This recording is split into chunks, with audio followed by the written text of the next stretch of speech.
لا إله إلا الله وأشهد أن محمدا عبده ورسوله أما بعد فإن خير الحديث كتاب الله وخير الهدي هدي محمد صلى الله عليه وسلم وشر الأمور محدثاتها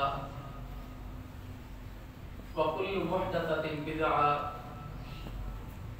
وكل بدعة ضلالة وكل ضلالة في النار. قال النبي صلى الله عليه وسلم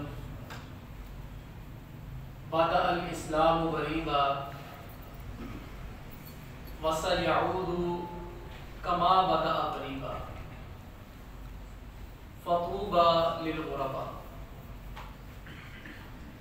محترم بھائیو، عزیز بزرگوں اور دوستوں، اللہ کے پیغمبر علیہ السلام نے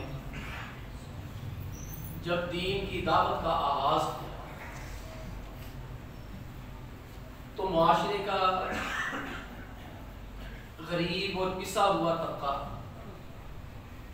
یا جو باشعور طبقہ تھا، جن کی قسمت میں اللہ تعالیٰ نے ابتدا میں ہدایت لکھی تھی، وہ مسلمان تھے. لیکن مسلمان ہونے کے بعد مکہ کی جو 13 سالہ زندگی ہے وہ بڑی تکلیف دے، بڑی ہی پریشان کن. صحابہ کرام رضی اللہ تعالی عنہ کے حالات پڑے تو سمجھ آتی ہے کہ اللہ تعالیٰ کی خاص توفیق تھی کہ وہ اسلام پر قائم ہے. جناب بلال حبشی رضی اللہ تعالی عنہ کے ساتھ جو ظلم و ستم ہوا،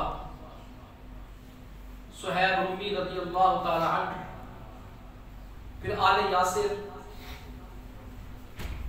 جناب عمار رضی اللہ تعالی عنہ کی والدہ محترمہ کو بھی شہید کیا، ان کے والد گرامی کو بھی شہید کر دیا. اللہ کے پیغمبر علیہ السلام کے سامنے صحابہ اکرام پر ظلم و ستم ہوتے تھے، اور پیارے پیغمبر علیہ السلام اللہ کا بھی حکم نہیں تھا کہ آپ جو ہے وہ ہاتھ سے روکیں. اللہ کے پیغمبر علیہ السلام نے کیوں دیکھا کہ یاسر رضی اللہ تعالی عنہ کو مارا جا رہا ہے، جناب عمار رضی اللہ تعالی عنہ کو مارا جا رہا ہے، ان کے پورے خاندان کو مکہ کے مشرکین مار رہے ہیں.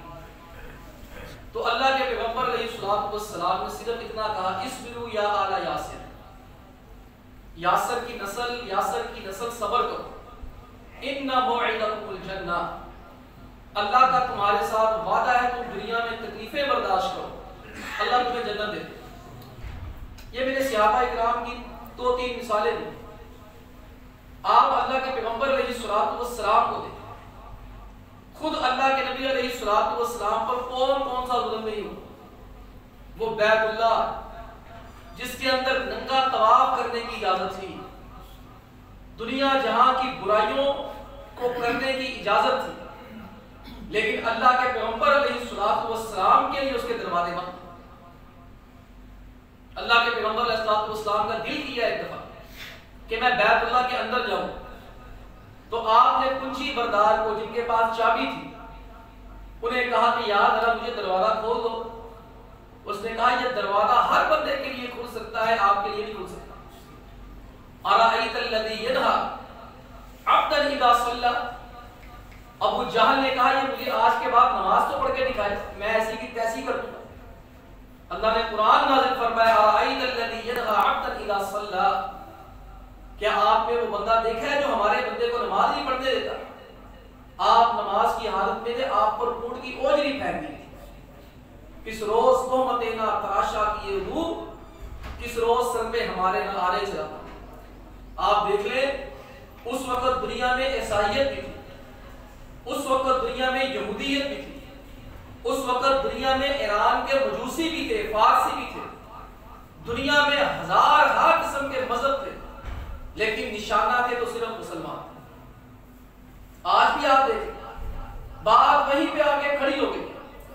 دنیا کے اندر کتنے ازم بن چکے ہیں، یہودیت اپنی جگہ پہ، عیسائیت اپنی جگہ پہ، مذہبیت ہندو سکھ بدھ مت جین مت اپنی جگہ پہ، بلکہ اب تو لوگوں نے کیپٹلزم سرمایہ داری کو بھی ایک مذہب کہہ دیا، فیمنزم ہم جنس پرستی کو بھی ایک مذہب کہنا شروع کر دیا، ہیومینٹزم انسانیت بھی دنیا کے لیے ایک مذہب کی شکل میں آ گئی۔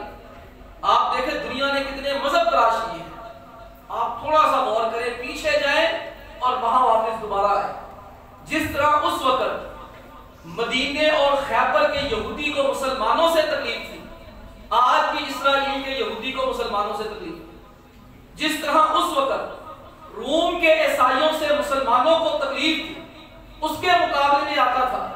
بالکل اسی طرح آج بھی امریکہ کا عیسائی ہو، روس کا کمیونسٹ ہو، دہریہ ہو، ان سب کو تکلیف ہے تو مسلمانوں سے۔ اس وقت اگر مکہ کا مشرک مسلمانوں کو ٹارگٹ، ہائی ویلیو ٹارگٹ ان کا مسلمان تھے، اسی طرح آج کے دور میں آپ دیکھ لیں ہندوستان کا بنیادی مسئلہ بھی مسلمان اور اسلام ہے۔ اللہ کے نبی علیہ السلام نے اس کی طرف نشاندہی فرمائی۔ آپ علیہ السلام نے فرمایا تھا بَدَأَ الْإِسْلَامُ غَرِيبًا، اسلام کی ابتدا غربت کی حالت میں، غریب، اجنبیت، کوئی اسے جلدی قبول کرنے کو تیار نہیں تھا، کوئی اس کے تقاضوں سے ہم آہنگ ہونے کو تیار نہیں تھا۔ وَسَيَعُودُ كَمَا بَدَأَ غَرِيبًا، فرمایا اسلام کے اوپر ایک وقت دوبارہ ایسا آئے گا، اسلام ویسے ہی اجنبی بن جائے گا جس طرح آج مکہ کے اندر اسلام اجنبی ہے، جس طرح اس وقت اسلام کے اوپر عمل کرنا آسان نہیں تھا۔ وہ جو اقبال نے کہا یہ شہادت کا ہے الفت میں قدم رکھنا ہے، لوگ آسان سمجھتے ہیں مسلمان، اور اقبال نے کہا تھا چومی گویم مسلمانم بلرزم کہ دانم مشکلات لا الہ را۔ اقبال کہتا ہے جب میں لا الہ الا اللہ کہتا ہوں، اپنے آپ کو مسلمان کہتا ہوں، میرا وجود ہل جاتا ہے۔ چومی گویم مسلمانم بلرزم کہ دانم مشکلات لا الہ را، میں اپنے آپ کو مسلمان جب کہتا ہوں نا تو پھر میں اندر سے میرا وجود ہلتا ہے، اس لیے کہ مجھے پتا ہے کہ صحیح معنوں میں مسلمان بنو گے تکلیفیں بڑھی جائیں گی، پریشانیاں بڑھی جائیں گی۔ پوری دنیا، کبھی کسی نے عیسائی کی داڑھی ڈسکس نہیں کی، یہودیوں کی داڑھی ڈسکس نہیں کی، عیسائی کی جو راہبائیں ہیں کبھی کسی نے ان کے اسکارف پہ اعتراض نہیں کیا، کبھی کسی نے آج تک مہنگی BMW پہ اعتراض نہیں کیا، لیکن جیسے ہی بڑی عید آئے گی آپ دیکھیں گے لو جی حاجی صاحب حج کو چلے گئے، ہمسایہ بھوکا سو گئے، حاجی صاحب ساتھ ساتھ گائے کر رہے ہیں، ہمسایہ بھوکا سو رہا ہے، حاجی صاحب نے 36 عمرہ کر لیا، غریب کی بیٹی کی شادی نہیں ہوئی۔ یہ ہے ہیومنزم، یہ ہے کہ اسلام نہیں انسانیت ایک مذہب ہے۔ وہ جی مسجد بنتی رہی، وہ جی موجو کی بیٹی فلانے غریب کی بیٹی کی شادی نہیں ہوئی، ہم نے ٹھیکہ لیا اس کی شادی کا، ہم ذمہ دار ہیں اس کی شادی کے۔ اگر تمہیں اتنا دکھ ہو درد ہے آؤ، میں دعوے سے کہتا ہوں، میں اپنی ذات کی بات کرتا ہوں، یہاں جس کا بھی یہ خیال ہے نا کہ مسجد کے اوپر پیسے لگ رہے ہیں اور غریب کی بیٹی کی شادی نہیں ہوتی، جتنے پیسے غریب کی شادی کی بیٹی کے لیے وہ دے گا اس سے ڈبل میں اپنی جیب سے دوں گا۔ اللہ کے بندو سمجھو ان چیزوں کو، یہ ٹارگٹ اسلام کو کیا جا رہا ہے، مسلمانوں کو نشانہ بنایا جا رہا ہے، مسلمانوں کی دینی اقدار کا تحفظ نہیں ہونا چاہیے، اس لیے ایسی باتیں کی جا رہی ہیں۔ اللہ کے پیغمبر علیہ السلام نے تکلیفیں دیکھی، صحابہ نے دیکھی، اللہ نے ایک وعدہ کیا، وعد اللہ الذین آمنوا منکم وعملوا الصالحات، اللہ فرماتے ہیں تکلیفیں برداشت کر لی، پریشانیاں برداشت کر لی، میرا ان سے وعدہ ہے لَيَسْتَخْلِفَنَّهُمْ فِي الْأَرْضِ كَمَا اسْتَخْلَفَ الَّذِينَ مِن قَبْلِهِمْ، اللہ فرماتے ہیں اب میرا نظام خلافت ہوگا، اب خلافت ہوگی اور خلافت علی منہاج النبوہ ہوگی، نبوی طرز کے اوپر ہوگی۔ میں نے پچھلے جمعے بھی ارشاد کیا کہ خلافت ہوگی نبوی طریقے کے اوپر، نبوی منہج کے اوپر۔ اللہ فرماتے ہیں یہ دنیا کو فتح کریں گے، مسلمانوں نے دنیا کو فتح کر لیا۔ ابو بکر صدیق کے دور سے عرب سے باہر نکلے اور اقبال کے کہنے کے مطابق دشت تو دشت دریا بھی نہ چھوڑے ہم نے، بحر ظلمات میں دوڑا دیے گھوڑے. دی اذانیں ایک افریقہ کے تپتے ہوئے صحراؤں میں، دی اذانیں کبھی یورپ کے کلیساؤں میں، شان آنکھوں میں نہ جچتی تھی جہاں داروں کی، کلمہ پڑھتے تھے ہم چھاؤں میں تلوار کی. اقبال نے بتایا، اقبال نے جائزہ لیا، اللہ کے فضل و کرم سے ہمیں ان سے مرعوب ہونے کی ضرورت نہیں ہے، نہ ایسی باتوں سے ڈر کر دین چھوڑنے کی ضرورت ہے. ہمارے ورثے کے اندر 1300 سالہ روشن اسلامی تاریخ ہے. اللہ رب العالمین نے وعدہ کیا تھا، هو الذی ارسل رسولہ بالہدی ودین الحق. مسلمان مرعوب نہیں ہوتا، مسلمان مغلوب نہیں ہوتا. اللہ فرماتے میں نے اپنے پیغمبر کو ہدایت دے کر بھیجی ہے، سچا دین دے کے بھیجا ہے. اس لیے ڈرنے کے لیے، گھبرانے کے لیے، شرمندہ ہونے کے لیے کہ داڑھی رکھ لی ہے، اللہ فرماتے نہیں، لِيُظْهِرَهُ عَلَى الدِّينِ كُلِّهِ، وہ تمام ادیان پر غالب آئے گا. سکہ اسی کا چلے گا، نام اسلام کا چلے گا. اب ایسا ہوا، اللہ کا وعدہ سچا ہوا، لیکن پھر وہ نبی کریم علیہ السلام کا جو فرمانا تھا، ہماری کرتوتوں اور بدعملیوں کی وجہ سے وہ چیز بھی سچی ہوئی. اب آپ توجہ فرمائیں، اللہ کے نبی علیہ السلام صحابہ کے ساتھ بیٹھے ہیں. میں صحابہ، یہ دور عروج کی بات، یہ پیشین گوئیاں ہیں، عروج کے دور کی باتیں. اللہ کے پیغمبر علیہ السلام نے سورہ صوبان رضی اللہ تعالیٰ عنہ، صوبان اس وقت آپ کیا کریں گے؟ تداعت علیکم الامم، تمام ملتیں، تمام قومیں تمہارے اوپر جپٹنے کے لیے تیار ہو جائیں. تداعیکم کتداعیکم علی قصعۃ الطعام تصیبون منہ. فرمایا صوبان ایک دور آئے گا، اسلام کے اوپر تمام طاقتیں مل کر حملہ ہو جائیں. نیٹو کی فورس ہو، کوئی سیٹو ہو، کوئی کچھ ہو، کوئی کچھ ہو، ان کا نشانہ کبھی سربیا کے بدماش بنے ہیں، ان کا نشانہ کبھی ہندوستان والے بنے ہیں. جب بھی انہوں نے حملے کیے ہیں مسلمان ممالک کے اوپر ہی حملے کیے. جہاں مسلمان قوت پہ آنے لگتے ہیں، کسی نہ کسی طریقے سے انہیں پریشان کرنے کی کوشش کرتے ہیں. اللہ کے پیغمبر علیہ السلام نے فرمایا ایک وقت آئے گا، میرے صحابہ، ایک وقت آنا ہے، تمام دنیا کی قومیں تمہارے اوپر اس طرح پل پڑے گی جیسے کہ کھانے کے اوپر ٹوٹ کے گر پڑتا ہے. یعنی وہی کیفیت جو دوبارہ تھی. خیبر کا یہودی مسلمانوں کا دشمن، ہریکل، روم، کسرا، ایران، سارے مسلمانوں کے دشمن. فرمایا اسلام پر بھی ایسا وقت آتا ہے. اور بھائیو ایسا وقت آ گیا ہے. آپ اس بات کا یقین کر لیں، دل کی تختی کے اوپر لکھ لیں، اس وقت ہم کفار کا نشانہ ہے اور انہوں نے ہماری 4 تقسیمیں کر دی. اور سننے کے بعد سمجھ لیں ہم کہاں پہ کھڑے ہیں، ہمارا تعلق کن کے ساتھ ہے، ہماری وابستگی کن کے ساتھ ہے.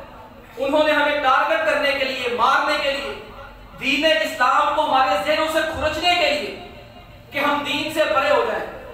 یہ باقاعدہ یورپ کے اندر نصاب پڑھائے جاتے ہیں، لادینیت. وہ عجیب بات ہے، لادینیت بھی ایک مذہب بن گیا ہے، یہ بھی ایک مذہب بن گیا ہے. سیکولرزم، لادینیت.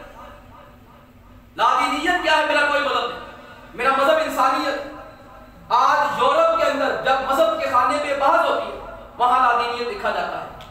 اور افسوس اور دکھ کے ساتھ میں آپ کو یہ بات کہہ رہا ہوں، مجھے نہیں پتا آپ کو پتا کہ نہیں پتا، پاکستان میں جو بڑی بڑی یونیورسٹیاں ہیں، بڑے بڑے کالجز ہیں، یہ نمل ہیں، یہ نمس ہیں، اس لیول میں جہاں بیوروکریٹ تیار ہوتے ہیں، آپ کی کریم تیار ہوتی ہے، آپ کا MA تیار ہوتا ہے، آپ کا بڑا بڑا افسر طبقہ، افسر شاہی طبقہ تیار ہوتا ہے، وہاں پر ایک جو ہے وہ پمفلٹ تقسیم کیے گئے، 80 سے 85% لوگوں نے اپنا مذہب لادینیت لکھا.